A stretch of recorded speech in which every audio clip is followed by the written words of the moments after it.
আসসালামু আলাইকুম ফ্রেন্ডস, আজকে আমি আপনাদের জন্য নিয়ে চলে এসেছি একদম রেস্টুরেন্টের মতো স্টাইলের ডাব চিংড়ি রেসিপি। এইভাবে যদি আপনারা এই রেসিপিটা ট্রাই করেন তাহলে একদম রেস্টুরেন্টের স্বাদ আপনার বাড়িতে বসেই কিন্তু পেয়ে যেতে পারেন, তাও খুব সহজেই। তো কিভাবে আমরা সহজেই রেসিপিটা তৈরি করব তা আসুন জেনে নেওয়া যাক। এর জন্য আমি একটি ডাব নিয়ে নিয়েছি। ডাবটা আমি একটু যতটা সম্ভব কচি টাইপেরই নেওয়ার চেষ্টা করবেন, তাতে ভিতরে শাঁসটা মালাই হয় তো ভালো হয়। এক্ষেত্রে আমি এখানে কচি টাইপের একটি ডাব নিয়ে নিয়েছি। তারপরে আমি ডাব থেকে জলটা একটি ছাঁকনির সাহায্যে ছেঁকে নিচ্ছি। আপনারাও চেষ্টা করবেন যে সবসময় একটু নরম টাইপের ডাব নেওয়ার জন্য।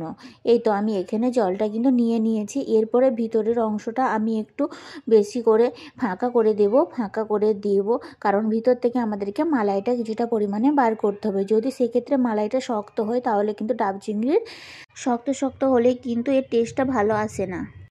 তো এভাবে মালাইটা বার করে নিয়েছি। অপরদিকে আমি চিংড়ি মাছ নিয়েছি। চিংড়ি মাছগুলো আমি আগে থেকেই পরিষ্কার করে নিয়েছিলাম। দেখুন, সামনেটা কিছুটা কেটে দিয়েছি, পেছনটা কেটে নিয়েছি, উপর থেকে যে ময়লাটা থেকে সেটাও বার করে নিয়েছি। এরপরে আমি মিডিলের পোর্শনের যে খোলসটা মিডিলটা আমি ছাড়িয়ে নিচ্ছি। দু সাইডে কিন্তু আমি ছাড়াবো না। তো এইভাবে আমি মিডিলে দেখুন চিংড়ি মাছের খোলসগুলোকে কীভাবে আমি ছাড়িয়ে নিচ্ছি।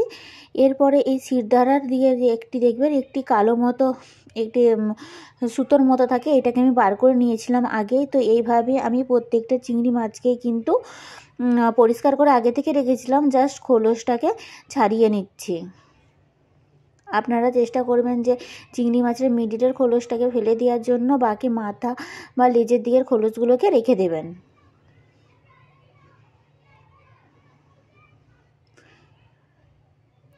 আমার চিংড়ি মাছগুলো সমস্ত পরিষ্কার করা হয়ে গিয়েছে। এরপর আমি চিংড়ি মাছগুলোতে লবণ দিয়ে দিলাম সামান্য পরিমাণে, মানে এক চামচের একটু কম লবণ দিয়ে দিলাম। আর দিয়ে দিলাম এখানে সরষের তেল। এখানে আমি কিন্তু কোনো হলুদের গুঁড়ো ব্যবহার করছি না, যেহেতু ডাব চিংড়িটা অতটা লাল হয় না, সেই ক্ষেত্রে আমি হলুদটা স্কিপ করলাম। সরষের তেলটা দিলাম একটি ঘ্রাণের জন্য, আর লবণটা দিয়ে ভালোভাবে মাখিয়ে রেখে দিলাম। ভালো করে মাখিয়ে নিলাম। বেশ কিছুক্ষণ রেস্টে এটা আমি রেখে দেবো। ওপর দিকে আমি এখানে দেখুন এই যে একটি নারকেল কোড়াকে কুড়ে নিয়ে সেটা থেকে নারকেলের দুধ বের করে নিয়েছি। যে কোনো সুতির কাপড়ে প্রেস করলেই কিন্তু সহজে নারকেলের দুধটা বেরিয়ে আসবে। আমার এই যে নারকেলটা একটু নরম ছিল। আপনারা সবসময় চেষ্টা করবেন একটু শুকনো টাইপের নারকেল নিতে, তাতে নারকেলের দুধটা বেশি পরিমাণে বেরোবে, আবার খুব তাড়াতাড়ি বেরিয়েও যায়। যাই হোক, আমি এখানে নারকেলের দুধটা বের করে নিচ্ছি। অপরদিকে একটি পেস্ট তৈরি করে নেব। এর জন্য আমি এখানে নিয়ে নিচ্ছি 4 চামচ পরিমাণের সাদা সরষা, আর এখানে নিয়ে নিচ্ছি 1.5 চামচ পরিমাণের কালো সরষা। সাদা সরষা আর কালো সরষা নিয়ে নেওয়ার পরে আমি এখানে একইভাবে 1.5 চামচ পরিমাণে নিয়ে নিলাম পোস্ত, আর এখানে দিয়ে দেব কাঁচা লঙ্কা। আপনারা অবশ্যই আপনাদের টেস্ট অ্যাকর্ডিং দেবেন। ঝালের পরিমাপ হিসাবে আমি অল্প লবণ দিয়ে দিলাম। আর এখানে দিয়ে দিলাম যে নারকেলের জলটা ছিল, নারকেলের জল। সবসময় আপনারা চেষ্টা করবেন এই রেসিপিটা নারকেলের জল দিয়ে করার জন্য, যেহেতু এইটা ডাব চিংড়ি, তো ডাবের জলটাই কিন্তু সবসময় ফ্লেভারটা ভালো আসে। আর এখানে 1 চামচ করে নারকেল কোড়া দিয়ে আমি পেস্টটা তৈরি করে নিয়েছি। পেস্টটা এরকম একটু গাঢ় হবে। আর এখানে আদা রসুন আমি নিয়ে নিয়েছি। আদাটা সবসময় রসুনের ডবল নেবেন। আমি এখানে 2টো মিডিয়াম সাইজের পেঁয়াজ নিয়ে নিয়েছি। পেঁয়াজগুলোকে আমি বারিক করে কেটে নেব। খুব সরু করার দরকার নেই, মোটা করে কেটে নিলেই কিন্তু হবে। এইভাবে আমার পেঁয়াজগুলো কাটা হয়ে গেছে। এরপরে একটি কড়াইয়ে সামান্য জল দিয়ে দেব। জল দিয়ে আমি কাটা যে পেঁয়াজগুলো সেইগুলোকে আমি কিছু সময়ের জন্য মিনিট 3 মতো হতে দিয়ে দেব। অপরদিকে আমি একটি কড়াই নিয়ে নিচ্ছি। কড়াইয়ের মধ্যে নিয়ে নিচ্ছি সরষের তেলটাকে ভালোভাবে গরম করে নিয়েছি। এরপরে আমি একে যে চিংড়ি মাছগুলোকে তেল আর লবণ মাখিয়ে রেখেছিলাম সেগুলিকে দিয়ে দিলাম। চিংড়ি মাছ ভাজার সময় কখনোই কিন্তু খুব হার্ডভাবে ভাজবেন না। এক পিসটা 10 সেকেন্ডের মতো করে ভাজলেই হবে। তো 10 সেকেন্ড আমার একটি পিসটা ভাজা হয়ে গেছে, যখন হালকা লাল লাল হয়ে আসছে তখনই কিন্তু আমি উল্টে দিয়ে অপর পিসটাও দিয়ে দিচ্ছি। চিংড়ি মাছকে খুব হার্ড করে ভাজলে এক্ষেত্রে ডাব চিংড়ি বলুন বা যে কোনো চিংড়ি মাছের রেসিপিতে কিন্তু আপনাদের চিংড়ির যে ফ্লেভারটা সুন্দরভাবে পাবেন না। অপর পিসটাও 10 সেকেন্ড ভাজার পরে দেখুন এই পিসটাও আমার হয়ে গেছে। তো এইভাবে আমি দু পিসটাকে ভালোভাবে 10 সেকেন্ড মতো করে ভেজে নিচ্ছি। খুব নরম নরম আছে। তো এই অবস্থায় আমি কিন্তু চিংড়ি মাছগুলোকে তুলে নিচ্ছি।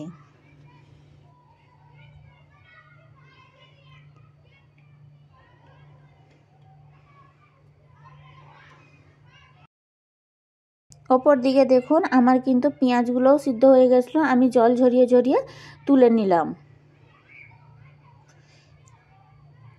একটি আমি কড়াই নিয়ে নিলাম, কড়াইয়ের মধ্যে দিয়ে দিলাম এখানে কিছুটা পরিমাণে সরষের তেল। সরষের তেলটা একটু ধোঁয়া ওটা গরম হয়ে আসলে তার মধ্যে দিয়ে দিচ্ছি 1 চামচ পরিমাণে নারকেল কোড়া। নারকেল কোড়াটা দিয়ে সামান্য কিছুক্ষণ সময়ের জন্য আমি একটু লাল লাল করে ভেজে নিচ্ছি। দেখবেন একটু সুন্দর সুঘ্রাণ বেরিয়ে আসবে এইটি ভাজার সময়।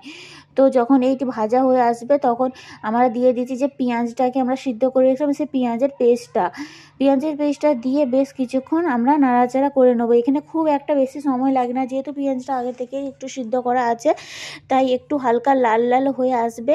আর যখন দেখবেন তেলটা এরকম ছেড়ে আসছে তখনই জানবেন যে পেঁয়াজটা হয়ে গেছে। এরপরে আমি এখানে আদা রসুনের পেস্টটা দিয়ে দিচ্ছি। 2 চামচ পরিমাণে আদা রসুনের পেস্ট দিয়ে দিলাম। আদা রসুনের পেস্টটা দেওয়ার পরে আমি ভালোভাবে নাড়াচাড়া করে নিচ্ছি। দিয়ে বেশ কিছুক্ষণ নাড়াচাড়া করার পরে যখন আদা রসুন পেস্টটা থেকে কাঁচা গন্ধটা চলে যাবে তখন আমরা দিয়ে দিলাম যে সরষা পোস্ত সমস্ত পেস্ট করে রেখেছিলাম সেই পেস্টটি দিয়ে আবার ভালোভাবে আমি কিছুক্ষণ কষিয়ে নিচ্ছি। অবশ্যই আপনারা এই পর্যায়ে ভালোভাবে কষানোর সময় যখন জলটা শুকিয়ে আসবে তখন কিন্তু ওই ডাবের জলটাই কিন্তু ব্যবহার করবেন, কোনো রকম আদার্স জল ব্যবহার করবেন না। কারণ এই রেসিপিটা যে যতটা পরিমাণেরই জল ব্যবহার করেন না কেন সম্পূর্ণটাই ডাবের জলই ব্যবহার করা হবে। তো ওই ডাবের জলটা দিয়েই আমি ভালোভাবে বেশ কিছুক্ষণ ধরে কষিয়ে নিচ্ছি। আমার কষানো কিন্তু হয়ে গেছে, খুব একটা বেশি সময় এখানে কষাতে লাগেনি। তারপর আমি অল্প অল্প এইভাবে মিনিট 5-7 মতো আমি মশলাটাকে মিডিয়াম টু লো ফ্লেমের মধ্যে কষিয়ে নিয়েছি। তারপরে আমি ভাজা চিংড়ি মাছগুলোকে দিয়ে দিলাম। ভাজা চিংড়ি মাছগুলোকে দিয়ে এপাশ ওপাশ করে কিছুক্ষণ নাড়াচাড়া করে নিয়ে আমি যে ডাবের জলটা ছিল সেই ডাবের জলটা এর মধ্যে দিয়ে দিলাম। সম্পূর্ণ ডাবের জলটাই আমি এখানে অ্যাড করে দিলাম। এরপরে যে মালাইটা নারকেলের দুধটা রেখেছিলাম সেই নারকেলের দুধটা দিলাম। আমি কিন্তু এখানে মালাইটা অ্যাড করিনি, অবশ্যই এইটা লক্ষ্য রাখবেন। নারকেলের দুধটা অ্যাড করার পরে এইটা একটু গাঢ় গাঢ় হয়ে আসবে, তারপরে আমি সামান্য চিনি দিলাম। এটা অবশ্য আপনাদের অপশনাল, আমি 1 চামচের 5 ভাগের 1 ভাগ চিনি দিয়েছি, আপনারা চাইলে কিন্তু স্কিপও করে যেতে পারেন। অপরদিকে আমি নারকেলটা নিয়ে নিলাম, নিচের দিকটা একটু আমি ফাঁকা করে নিয়েছি বসানোর জন্য। তারপরে সমস্ত নারকেল যে আমি তৈরি করে রেখেছিলাম তরকারিটা, সেই তরকারিটা দিলাম। উপর থেকে আমি দিয়ে দিচ্ছি কিন্তু মালাইটা, এক্ষেত্রে আমি মালাইটা ব্যবহার করছি। আবার আমি সমস্ত গ্রেভি আর চিংড়ি মাছগুলোকে দিয়ে দিলাম, এইভাবে আবার আমি মালাই দেবো, দিয়ে করে এই পুরো লেয়ারটা কিন্তু তৈরি করে নিচ্ছি। আমার সম্পূর্ণ লেয়ারটা তৈরি হয়ে গেছে, আপনারা চাইলে উপরে কাঁচা লঙ্কাও অ্যাড করতে পারেন। তারপরে আমি ভালোভাবে আটা মেখে নিয়েছিলাম, আটা দিয়ে এটাকে ভালোভাবে বন্ধ করে দিচ্ছি যাতে এটি থেকে ভাপ না বেরিয়ে যায়। আপনারা এখানে সিলভার পেপার দিয়েও কিন্তু এটাকে বন্ধ করে দিতে পারেন।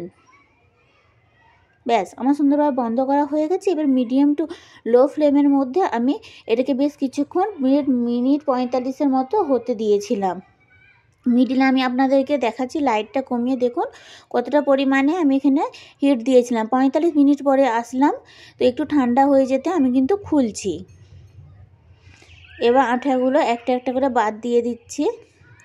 দেখুন ধোঁয়া ওঠা গরম গরম ডাব চিংড়ি কিন্তু আমার একদম রেডি। এইভাবে যদি আপনারা ডাব চিংড়িটা বাড়িতে তৈরি করেন একদম রেস্টুরেন্টের মতো স্বাদ হবে, আর কোনো রকম স্বাদে কিন্তু কম্প্রোমাইজও করতে হবে না। বাচ্চা থেকে বড় সকলেরই খুবই ভালো লাগবে। আমি সবসময় চেষ্টা করি খুব সহজভাবে আপনাদের মধ্যে রেসিপিগুলি শেয়ার করা, যাতে নতুন যারা রান্না করে তারাও করতে পারবে।